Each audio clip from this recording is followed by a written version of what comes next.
We arrive into the world with nothing. But every world teems with opportunities. A choice of paths that we could take. Explore. Discover new worlds, new wonders. Find a place to settle. Build. Establish homes. Communities. Work with others to forge a whole culture. Create. Develop a craft. Make your mark on the landscape.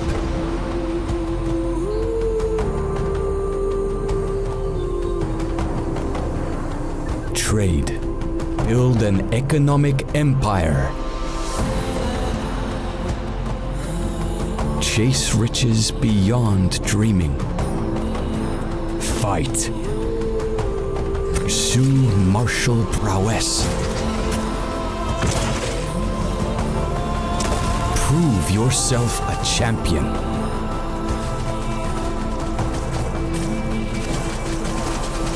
Be inspired. Inspire others.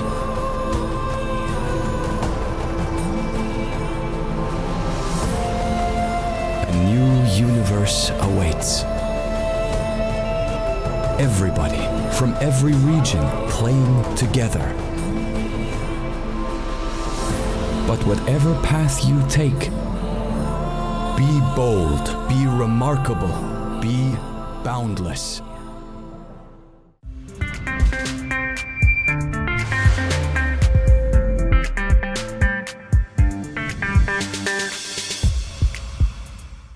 What up, Jippers? LPlay's back once again, and today we're going to be shining the Jip light on this beautiful looking adventure of a game, Boundless. In this video, I want to talk about what Boundless actually is, why I'm super excited for it, and will 100% be playing it as soon as the full 1.0 release lands on PC and PS4 on September the 11th, and just generally dive into some of the cool features and concepts in the game that appeal to me as someone who loves to explore and adventure in the games that I play. So for anyone that's never heard of Boundless but is familiar with my content and my channel, you might be interested to know that Boundless is quite often described as a cross between Minecraft and No Man's Sky. So that should give you a very quick, brief impression of what you might expect from the game and whether or not it's your kind of fun. But there is a lot more to it than just that.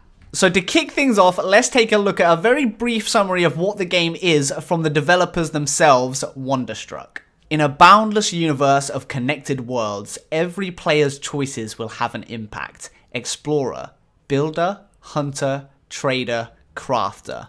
Make your own path. Open portals to travel seamlessly between diverse planets as you expand your adventure across the universe. Watch the sun rise on a volcanic world before joining friends to prospect for precious resources on a desert planet. Starting with your first humble campfire, will you live a nomadic life in the wild or found a new settlement with your allies from which to grow your empire? Rally citizens to expand your city, competing to become the capital of your world and claiming the title of Viceroy. Will you build a citadel, drive the economy, or craft masterpieces of technology?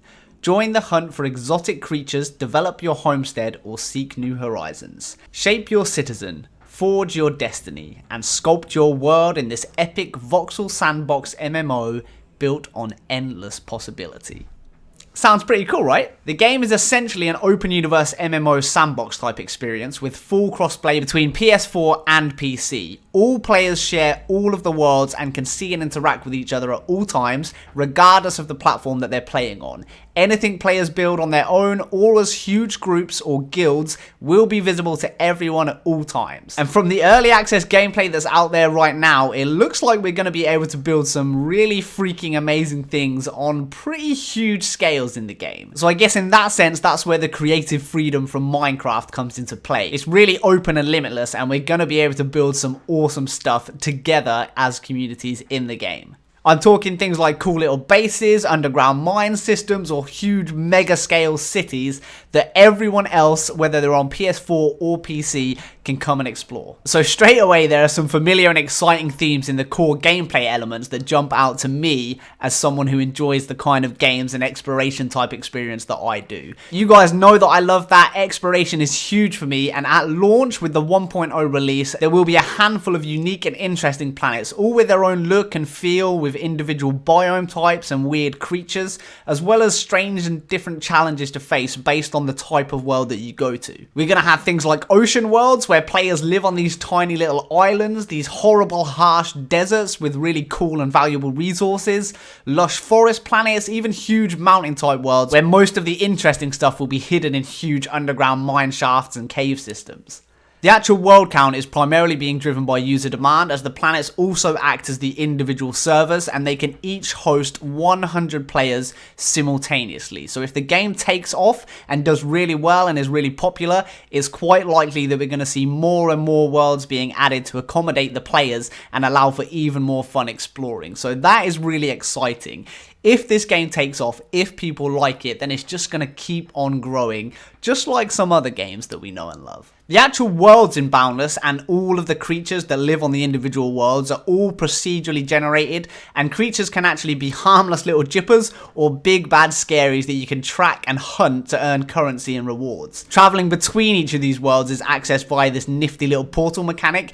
Basically, the way that works is you open up this little door that acts as a portal to another world. You can kind of see straight through it to the world that you're going to go to, and then all you've got to do is take a step through and boom, there you go, you're at the new world. So all of that seems really cool, and exploration definitely seems like one of the really core fundamental things that this game looks like it's going to get right. Now, the currency is another really important aspect to the game, because they're actually aiming to realize a fully player-generated economy based on trading with other real-world players. Think of games like RuneScape, you know, where you would swap and buy things from other people, and the actual prices and trade values are fully player-defined. So if I'm a big scaredy cat and I don't want to go and do some of the harsher planets or fight the more formidable creatures for the resources and gear that you get from them, maybe I'll choose to play the game primarily as a builder, and all I want to do is build really cool, beautiful stuff, and then I get really good at it. Well, if that happens and I don't want to do that other stuff, then all I have to do is find a player that wants me to build them something cool,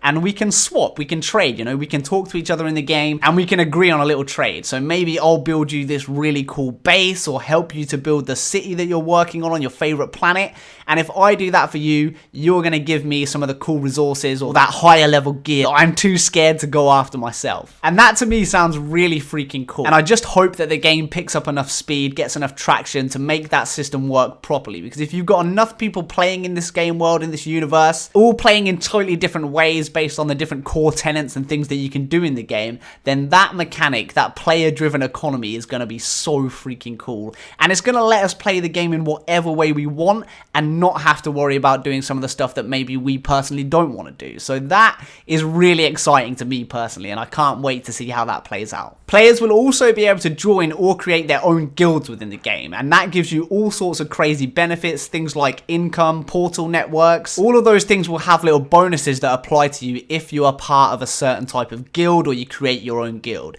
And with the full release, they're actually also advertising the ability to be able to rent your own private world, your own server from them, and that sounds really cool, because with that you'd actually be able to kind of design your own world, the perfect planet for you. You pick the colors, you pick the terrain, you pick the creatures and all of that kind of stuff to make the home that you really want and that you really dream of, with all of the procedural possibilities that are in the game kind of being cherry picked just for you. And the other cool thing about that, of course, is you'd be able to then choose the permissions and what kind of things people can do on the planet, which players can and can't join your private world, your private server, whether they're able to build stuff, whether they can attack each other. All of that kind of stuff can be set so that you can basically create your own little paradise where everything works in exactly the way that you want it to. So I guess in that sense, again, it's very similar to what you can do with Minecraft, you know, where you'd buy your own server for you and your friends or that kind of thing. If that's something you're not interested in, you don't like the idea of like renting renting a server from them. You don't need to. All of the other worlds are going to be out there. There'll be other people renting and making cool servers that you'll probably be able to join as well. And if you're worried about things like griefing, I wouldn't worry too much, because from what I'm seeing, it's super easy to avoid. And there's also this nifty little beacon system that lets you protect any of the things that you build.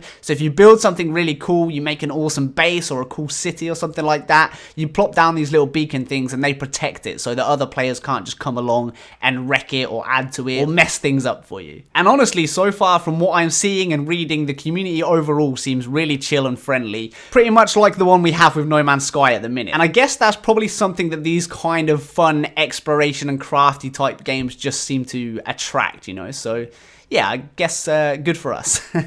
The game also has a really cool character customization system, so you can pick out the basic look and feel of your character, and you can also craft, trade, find, or buy all kinds of cool gear, weapons, and equipment, and technology to level up your little adventurer. And once you've done some of that and you want to take on a bit more of a challenge, there are real, actual enemies in the game that you can get into actual combat with, as well, of course, as some of the creatures themselves being hostile just out in the world. But this first set of enemies are called Protectors. They all look really freaking cool, and there are actually even bigger enemies if these protectors don't turn out to be enough of a challenge from you. You can get together with huge groups of players to take on the mega bosses, which are called Titans, and these are essentially huge freaking mega floating island bosses that you would have to take down, and you would not be able to do that on your own. So you would need a big group of players or friends or your little guild faction all teaming up together to take these giant beasts down using your cool gear, weapons, technology, your own little floating tech to like fly up and attack them, and using your grappling hooks and all of that kind of stuff. Basically with all of you ganging up together to try and bring down one of these Goliath Titans. So that sounds pretty freaking awesome to me. And it does sound like these Titan type battles, the big boss things, are gonna work almost like raid battles, where you would have to sit down, you would have to think about it, you would have to communicate to each other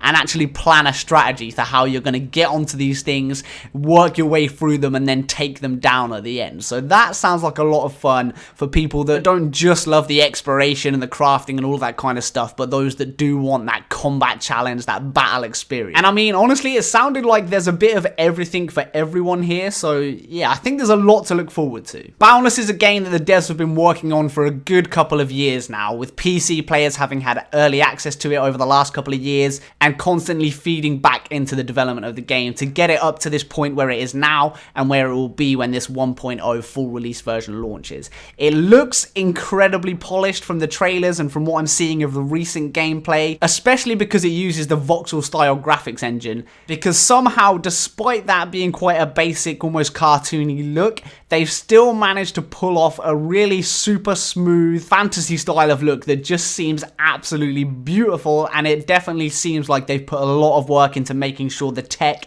is where it needs to be. So they're boasting about really impressive draw distances, really nice lighting and HDR and texture detail, all of the bells and whistles that make this like smooth and seamless experience, and it really does look pretty stunning. So I am definitely looking forward to getting hands-on with Boundless. I have reached out to them to see if there's any way I could start playing it now to get an early copy on console, because that of course is where I'm going to be focusing. But either way, as soon as it's out, as soon as I get my hands on it, I will definitely be trying out some gameplay on the channel, so make sure you stay tuned for that and let me know what you think about the game so far. Had you heard of it before? Are you excited about it? Have you already played it as part of the early access program? And if you have, what do you think about it? What can we expect? What kind of stuff haven't I covered here that is also really exciting? Because it seems like there is so much with this game, so much potential as well. They've been working on it for a long time. It certainly seems like they're going to be doing that for a long time still, and with the full release, we know how that kind of goes.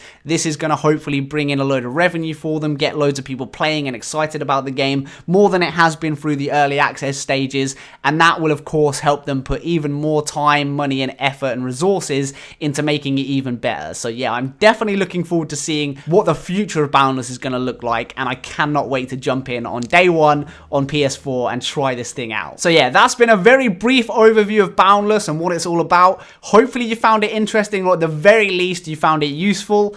I definitely like the look and feel of this one, so it was one I had to shine the Jip light on.